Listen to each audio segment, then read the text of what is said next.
Okay, so first of all, it's hardly taboo. I mean, 3 million books may not be a lot in your litany of bestsellers, but it's a lot of books, and I don't think that it's certainly in our society and in Europe it's not taboo to preach atheism. More books are poured forth every day. But here's the question. I do want you to look actually at the historical record. Let's just take the Western monotheistic faiths, okay?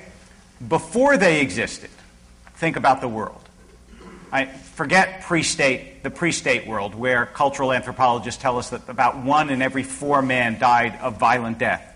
And then you had pre-monotheistic regimes like Assyria, Babylonia, which were savage beyond the imagination of anything you will find in the Bible or anywhere else.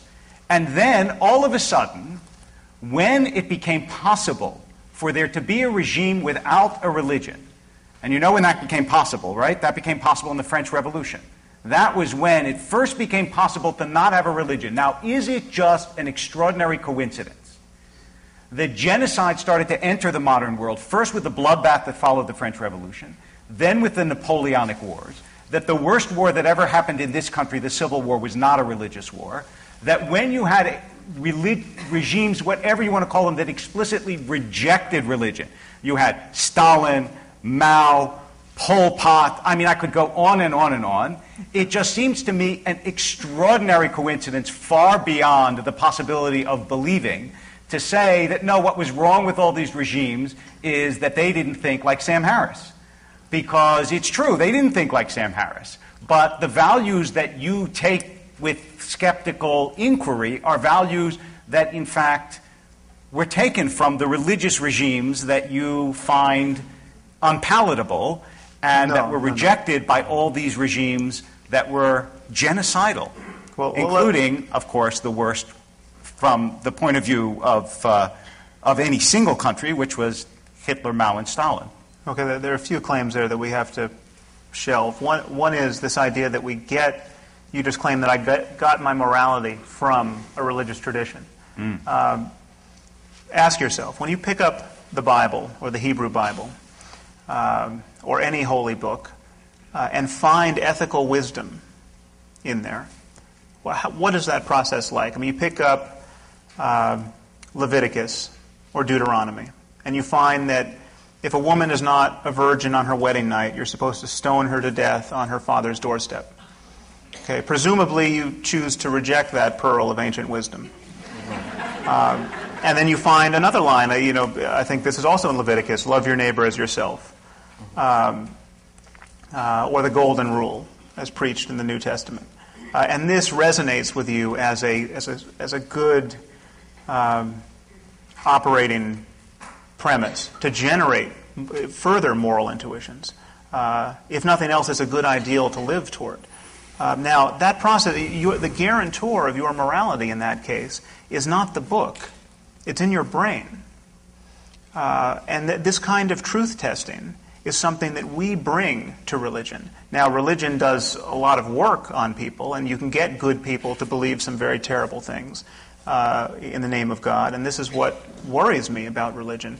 And I think we waste time talking about Stalin and Hitler and Pol Pot, frankly, because these were political religions. These were dogmatisms through and through, and when anyone started to make too much sense in opposition to these dogmatisms, they were carted off and killed. These were not contexts in which rational discourse prevailed and the best idea won. So to call them science is just to misuse the term.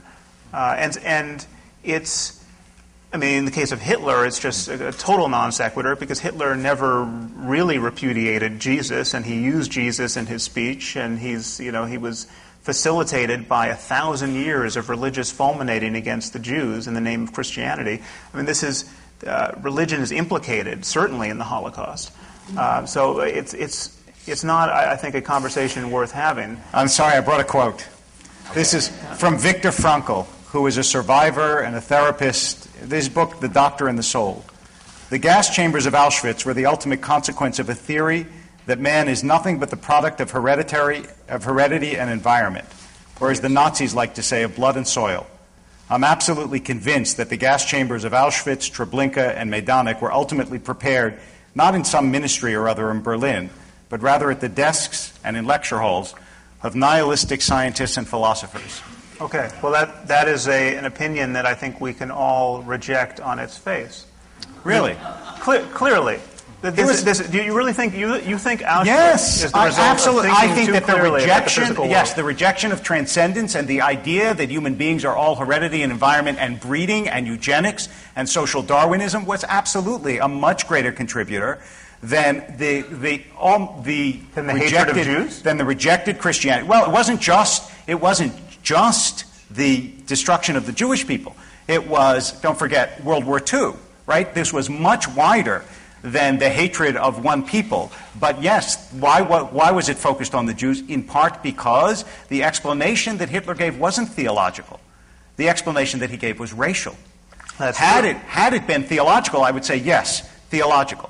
But strikingly, but weren't the all roots theological? The history of anti-Semitism. There was a long history of anti-Semitism, but why did it never explode into genocide in a Christian government? It was, first of all, the history of the Jews in Europe is a history punctuated by rather ceaselessly by pogroms and murder that was explicitly religious. I mean, you have something like host desecration. Yes. I don't know if you know about this phenomenon that I came across while researching my first book.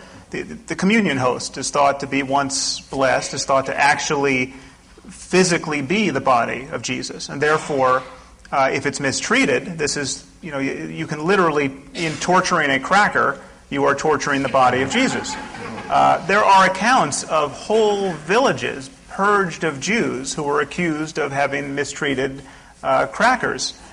So the question is, does the belief in the transubstantiation, which is a belief that I would have thought could be rather harmless, have anything to do with the idea that someone can mistreat a cracker and that you should kill him for it? Yes, it does have something to do. It's impossible to believe in the torture of crackers unless you think transubstantiation is a fact. But what it's not impossible to believe in is the torture of one group by another. And that is, as you know, virtually universal in human history. And it's given immense energy by religious hatred. The question arises, in what sort of regime are you likely to be able to get a society a la America where that is minimized? And it seems to me quite clear that if you look through history, although the depredations of religion, we could spend all night talking about the terrible things that have happened in the name of religion. But that would have much more power if you took essentially good people and made them rotten, as opposed to taking people who are predisposed to both good and evil actions and given them distinct identities one from the other. Nation states, religions, neighborhoods, so on.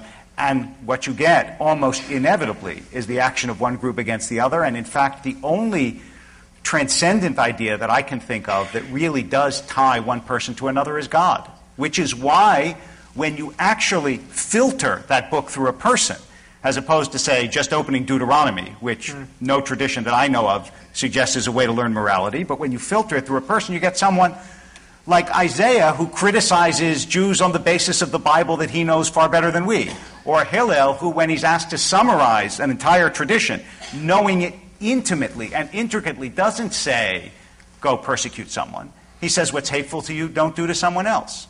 Because even though you can cherry-pick lines that are both funny and destructive, the truth is that every tradition is not made just of propositions. It's something that's lived and is bred in you, and if it works well, produces magnificent human beings. Yeah, and the problem is there are many gods and books on offer.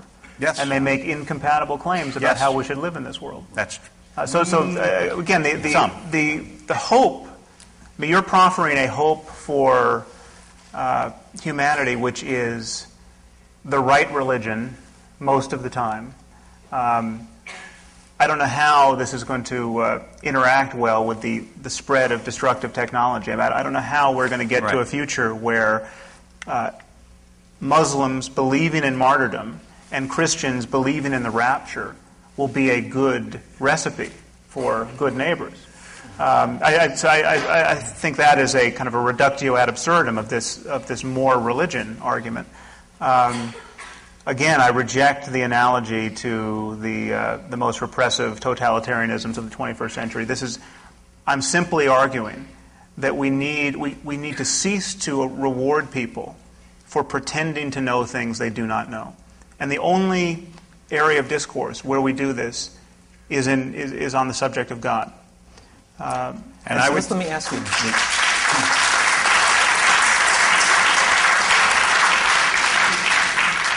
On the issue of uncertainty, I'm curious how you two reacted to news this year. This is the year the world learned that Mother Teresa, Calcutta, suffered her own crisis of faith. And she wrote some letters which were published. And in one of the letters she wrote the following: "I am told God loves me, and yet the reality of darkness and coldness and emptiness is so great that nothing touches my soul." Mother Teresa. Yeah. Were you surprised? What did you think of that?